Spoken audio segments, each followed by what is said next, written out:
ചെന്നൈ അടയാറിൽ ബലാത്സംഗം തടയുന്നതിനിടെ കൂട്ടക്കൊലപാതകം. ഒരു കുടുംബത്തിലെ 3 പേരാണ് കൊല്ലപ്പെട്ടത്. ബീഹാർ സ്വദേശിനിയെ ബലാത്സംഗം ചെയ്യാൻ ശ്രമിച്ചത് തടഞ്ഞ ഭർത്താവിനെയും ഭാര്യയെയും കുഞ്ഞിനെയുമാണ് കൊലപ്പെടുത്തിയത്. ബീഹാർ സ്വദേശികളായ 5 പേരെ പോലീസ് പിടികൂടി.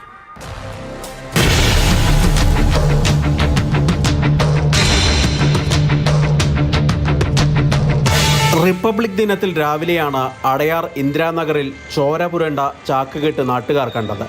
പോലീസ് എത്തി തുറന്നു നോക്കിയപ്പോൾ പുരുഷന്റെ മൃതദേഹം കണ്ടെത്തി.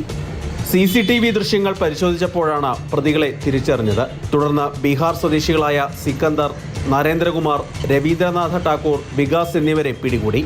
ഇവരെ ചോദ്യം ചെയ്തതോടെയാണ് ബീഹാർ സ്വദേശിയായ വ്യക്തിയാണ് കൊല്ലപ്പെട്ടതെന്ന് മനസ്സിലായത്. ഭാര്യയെ ബലാത്സംഗം ചെയ്യാനുള്ള ശ്രമം തടഞ്ഞതാണ് കൊലപാതകത്തിന് കാരണം. പീഡന ശ്രമത്തിനിടെ ഭാര്യയും കൊല്ലപ്പെട്ടു. ഇവരുടെ 2 വയസ്സുള്ള ആൺകുഞ്ഞിനെയും സംഘം നിലത്തെറിഞ്ഞു കൊന്നു. കൊലപാതകത്തിനു ശേഷം മൃതദേഹങ്ങൾ വിവിധയിടങ്ങളിലായി ഉപേക്ഷിച്ചു. പോലീസ് നടത്തിയ തിരച്ചിലിൽ കുഞ്ഞിന്റെ മൃതദേഹം കൂവം നദിക്കരയിൽ നിന്ന് കണ്ടെത്തി. ഭാര്യയുടെ മൃതദേഹം പെരുങ്കുടി മാലിന്യ സംസ്കരണ കേന്ദ്രത്തിൽ നിന്നും കണ്ടെടുത്തു.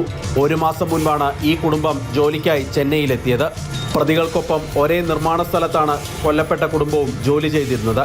രാത്രി മദ്യലഹരിയിൽ 5-അംഗ സംഘം ഭാര്യയെ ബലാത്സംഗം ചെയ്യാൻ ശ്രമിച്ചതോടെയാണ് പ്രശ്നങ്ങൾക്ക് തുടക്കമായതും.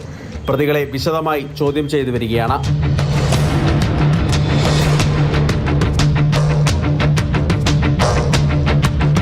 മാതൃഭൂമി ന്യൂസ്, ചെന്നൈ.